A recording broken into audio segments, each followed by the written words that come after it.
Bonjour, ici Michel Dubord, golfeur professionnel enseignant. La capsule d'aujourd'hui consiste au coup entre 50 à 100 verges. La question revient souvent, quel bâton je devrais utiliser? Est-ce que je vais faire un élan complet, un demi-élan, un quart d'élan, un trois quarts d'élan? Première réponse, ce que je peux vous dire, chaque joueur est différent. Vous avez des habiletés différentes, vous êtes à un niveau différent, vous avez une force, une puissance différente. Fait que c'est important de commencer à déterminer, c'est de voir c'est quoi, dans votre élan complet, la distance que vous obtenez dans un monde optimal. Je prends un exemple, avec mon lob wedge, je suis confortable dans un élan complet, avec mon intensité normale, 80-85 verges. Avec mon sand wedge, je peux aller jusqu'à 100 verges.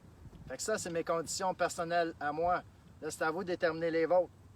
Par la suite, tout ce qui est en bas de 85 verges, ce que je fais, c'est que j'expérimente. Je choisis un bâton. Je prends l'exemple du sand wedge pour le fun. Fait que ce que je fais, c'est que sur le champ de pratique, je vais me prendre une dizaine de balles. Je vais me prendre une cible. Toujours, très important de prendre une cible. C'est pas juste de frapper pour frapper, mais on se donne un focus le plus précis possible.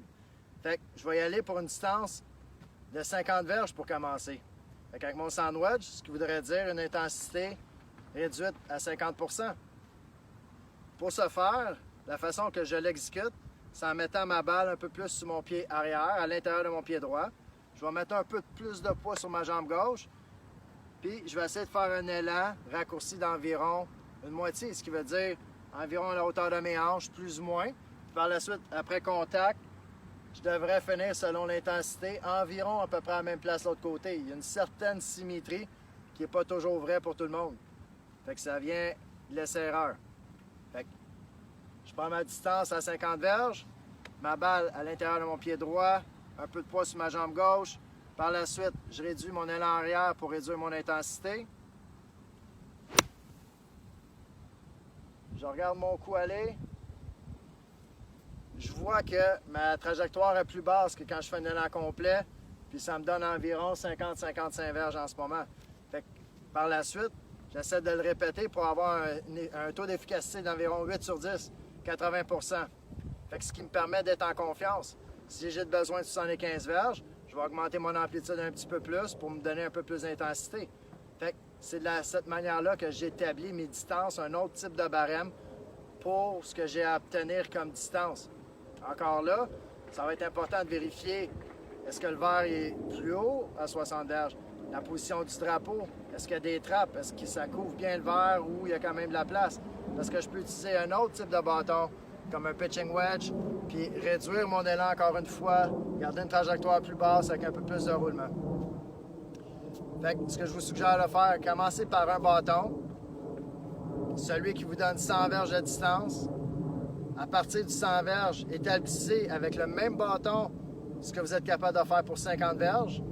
Puis par la suite, vous savez c'est quoi votre distance optimale, la distance que vous êtes capable selon votre élan, votre intensité pour obtenir 50 verges. Puis par la suite, essayez de jouer entre tout ça.